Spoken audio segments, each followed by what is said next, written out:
Some of you are thinking that it's a typo. Wasn't it meant to be Psalm 45 instead of Psalm 44? Is that the right reading? But it was, you'll see later. So when we think about the greatest things in human history, what comes to mind? We might think of the pyramids or the Burj Khalifa or the Hanging Gardens.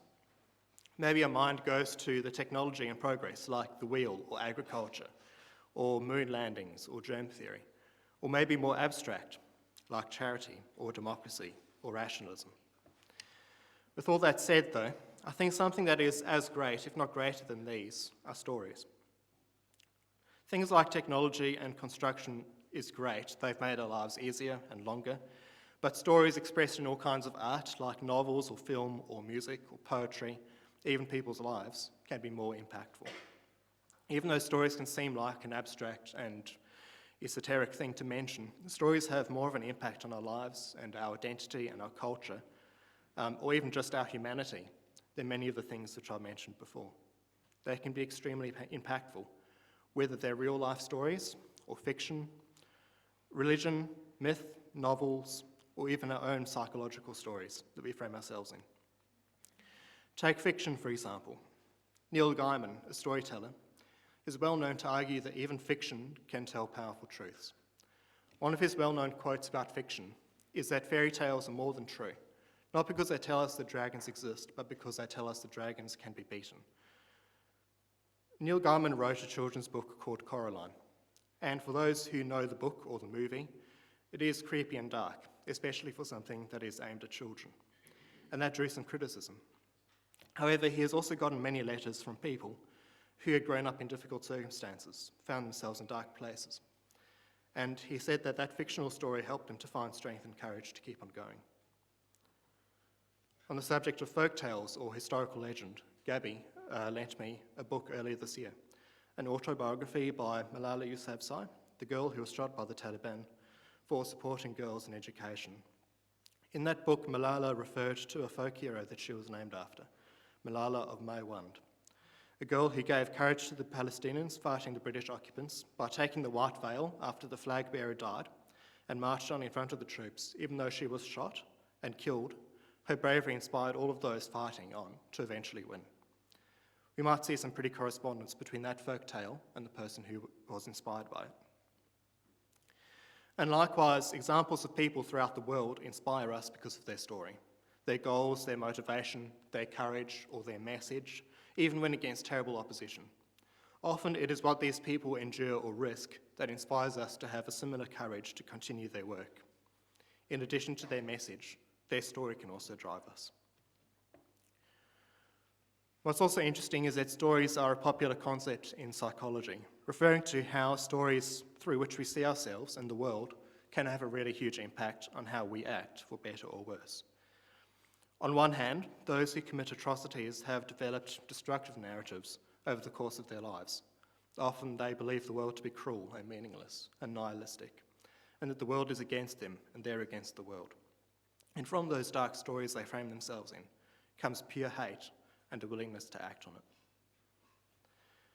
On the other hand, stories can have a positive impact when we try and frame ourselves in an optimistic narrative that we can turn around, stand up, or persevere.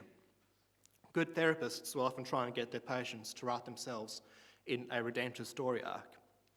We also frame ourselves into positive narrative arcs pretty often without necessarily being aware of it.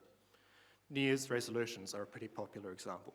Or if we want to lose weight or change something, clean our room, we might take a before pic and then another before pic and maybe a few more before pics in anticipation that we will eventually arrive at an after pic. All of these are examples of us fitting ourselves into optimistic narratives. Daniel Taylor wrote in his book, Tell Me a Story, whenever humans try and make sense of their experience, they create a story, and we use those stories to answer all the big questions of life. These stories come from everywhere, from family, church, school, and the culture at large. They so surround and inhabit us that we often don't recognise that they are stories at all, breathing them in and out as a fish breathes water. So we as individuals and countries, cultures, religious groups are constantly shaped by stories of different kinds, whether those stories are fiction or folktale, non-fiction or personal. Whether they're positive or negative, they can all be extremely powerful, not necessarily because of how well they fit reality, but because of the effect that they have on us. So this morning I'd like to take these concepts about the power of stories and look at how stories have played a role in the Bible and in the lives of the faithful, and how it can impact our discipleship, both as individual Christians and as a Christian community today. So the Bible is 2,000 pages long, but it isn't just rules and tips for living a godly life. It's a book of stories. From Genesis, the creation, to Jesus' ministry, from Noah to Esther. According to the Bible Project, 43% of the Bible is made up of narrative. 33% is made up of poetry, and the rest, only 24%, is discourse, like law or epistles. All of these different stories in the Bible have tended to be its most memorable and powerful aspects, not only to us in modern times, but also to even the faithful in biblical times.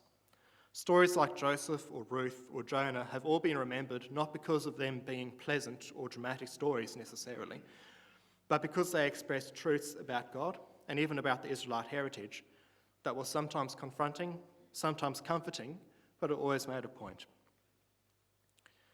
Some other stories in particular have been remembered by people of faith in particular because they see themselves as participating in that story or related to that story. And I'd like to spend a bit of time this morning going through two particular examples. The first one is the Exodus. So if you have your Bible open from the reading, if you don't have it open from the reading, you might like to turn to Psalm 44. While the stories of the patriarchs covered the origins of the Israelite people, the first time we see Israel as a huge nation, a huge body of people, is in the Exodus. And the Exodus showed the origin of Israel's kind of identity as a nation and as a solid kind of a systematic religion. A nation born out of slavery with spectacular signs and Yahweh's defeat of the Egyptian gods. It was the beginning of the law and the tabernacle, which was later replaced by the temple. So hopefully we're in Psalm 44 now. It starts by recalling the Exodus story. In verses 1 to 3, "We have heard with our ears, O God, our ancestors have told us what deeds you performed in days of old. You with your own hand drove out the nations, but them you planted. You afflicted the peoples, but them you set free. For not by their own sword did they win the land, nor did their own arm give them the victory, but your right hand and your arm, and the light of your countenance, for you delighted in them." These verses are an example of how Israel remembered the Exodus in dark times, as a reminder of God's care. Also in verse 1, it specifically recalls how the Israelites after the Passover were told to keep the Passover, remember its meaning, and pass down that message to the generations that followed.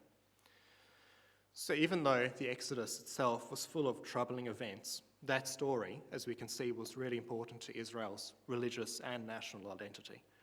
We can see in this psalm and others like it, as well as in the stories Israel remembered and recorded in the Bible, that the Exodus inspired Israel's faith in Yahweh as their national God. It was his big reveal to the world. It was a story of how, after centuries of silence, he heard their cries, defended them zealously, humbled the most powerful nation on earth, and defeated their gods, and delivered his people from slavery with wonderful and terrifying acts. The Exodus was also Israel's defining moment as a religious nation. They were given a pretty progressive law for their time, and their observance of that law was meant to demonstrate a higher standard than the nations around them had at the time, so that they can say, as Moses said in Deuteronomy 4, surely this great nation is a wise and discerning people. For what other nation has a God so near to it as Yahweh our God is whenever we call to him? And what other nation has statutes and ordinances as just as I am setting before you today? It wasn't just the law. The Exodus was the beginning of their main systems of worship. The tabernacle as an early temple, the Ark of the Covenant as a symbol of God's presence, the laws of the sacrifices, and many of their main feasts were all established at this point in time, and they would be observed for centuries. So the Exodus really defined Israel's faith and practices. Heaps of later works, like the psalm we read today, look to the Exodus as a basis for their confidence in God's mercy, God's love for the nation, and his power to deliver them. A God who is near to them when they call, and who gave them a just law. So obviously Israel's story didn't stop with the Exodus. The lives of the Exodus generation and their descendants for the next few hundred years went pretty pear-shaped at times. The historical narratives in the Old Testament always told the shortfalls of Israel too, not flinching as it even goes into some horrible situations throughout the west of the wilderness wanderings, the conquest, and the times of the judges. Even when Israel chose their first king, Saul could have seemed like a classic hero for the ages. Tall, strong, anointed by a prophet, but ultimately he proved to be a pretty flimsy and selfish leader, and his story ended tragically. Even though Saul was the first king, it was the second one who had set the standard for the next few centuries, King David. And I'd like to focus on his story next. So if you'd like to turn to Psalm 89, we'll come back to Psalm 44 later.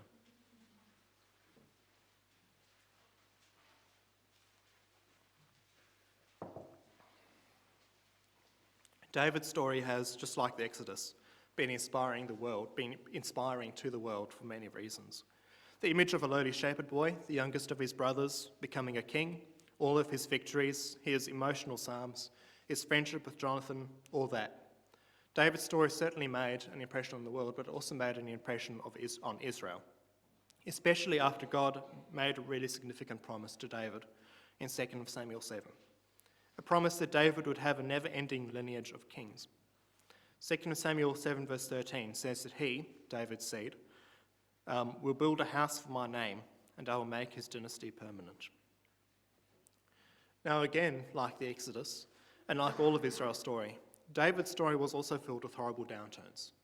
And if we were to meet someone today who did some of the things that David did, we'd probably want to avoid them.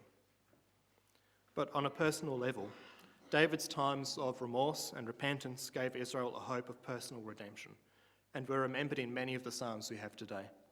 And on a national level, the promise made to David, saying his dynasty would never end, gave Israel a hope of an everlasting kingdom.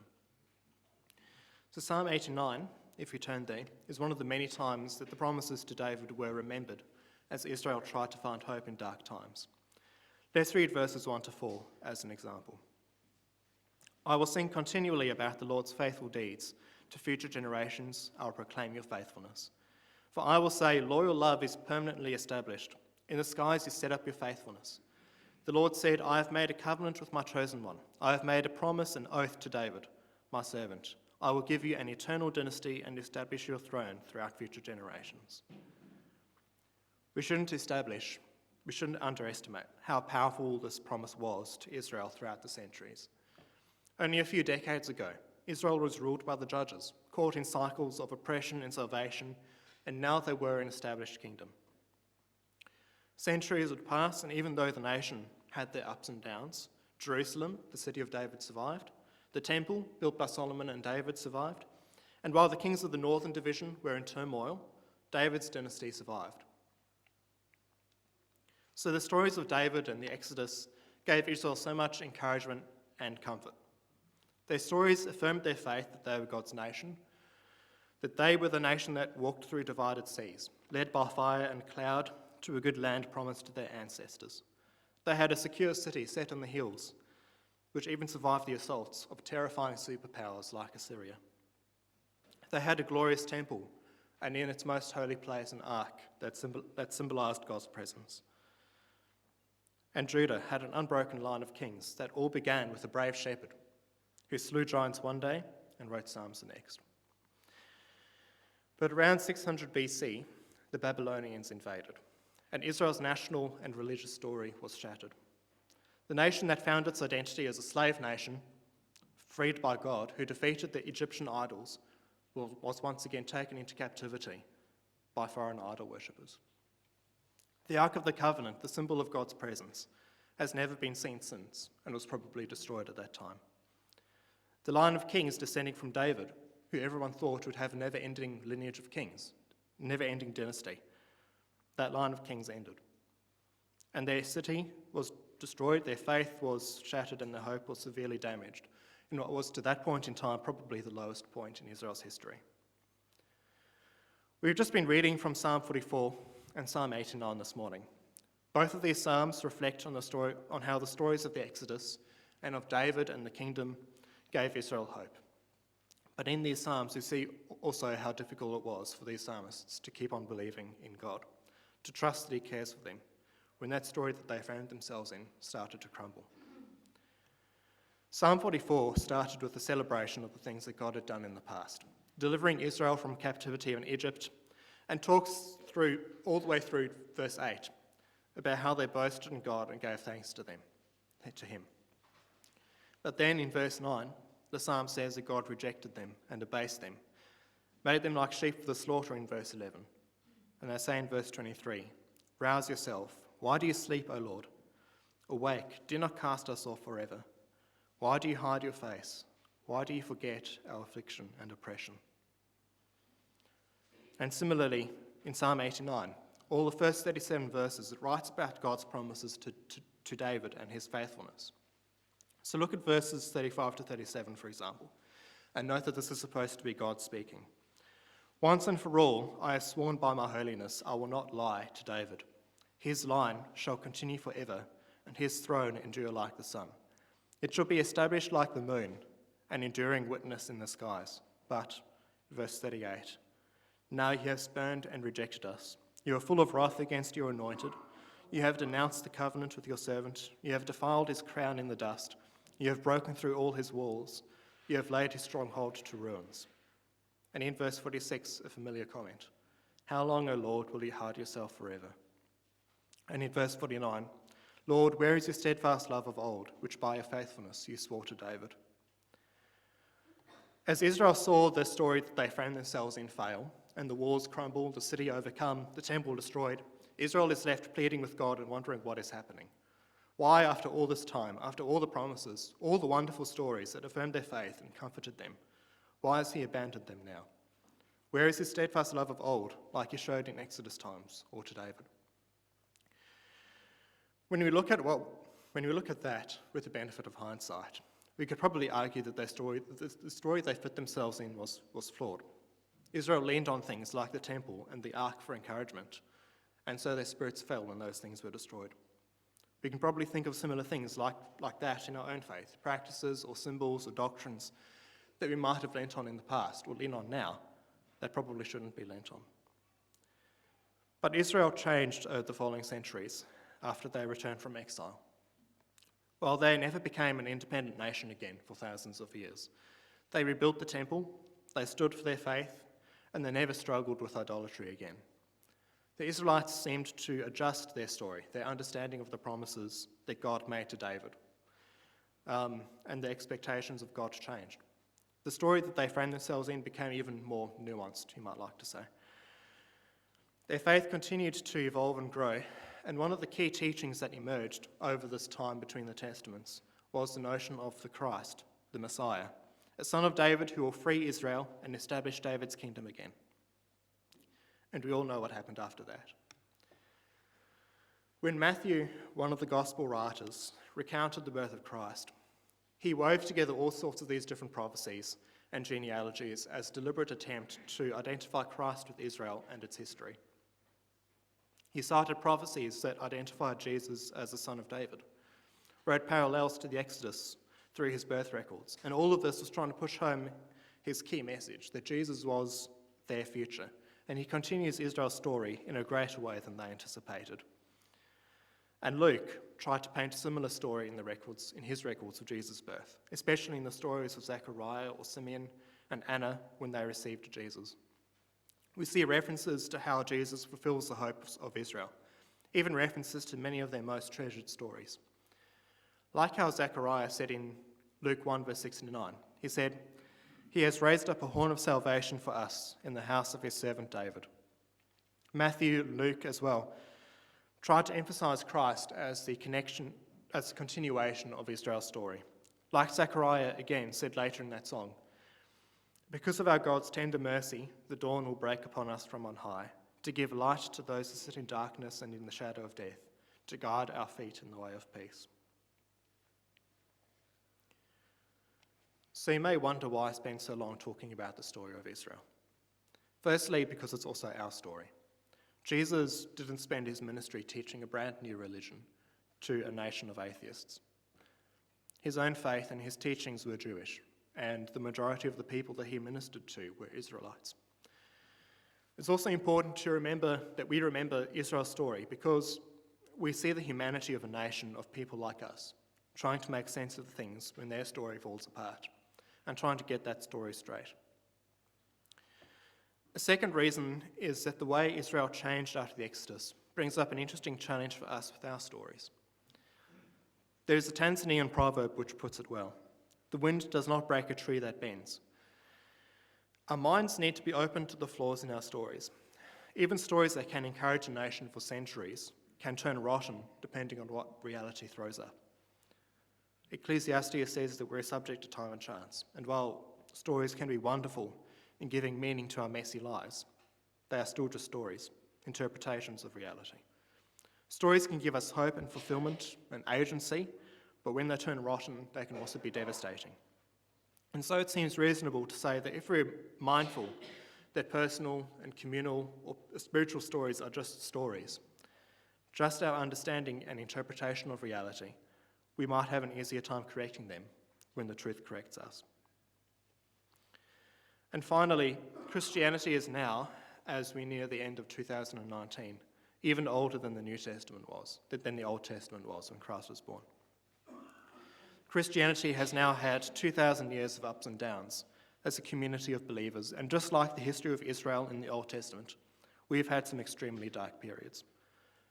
All too often, Christians have been the voice of hatred and ignorance and apathy, and the hands of oppression of various races and genders and other religions.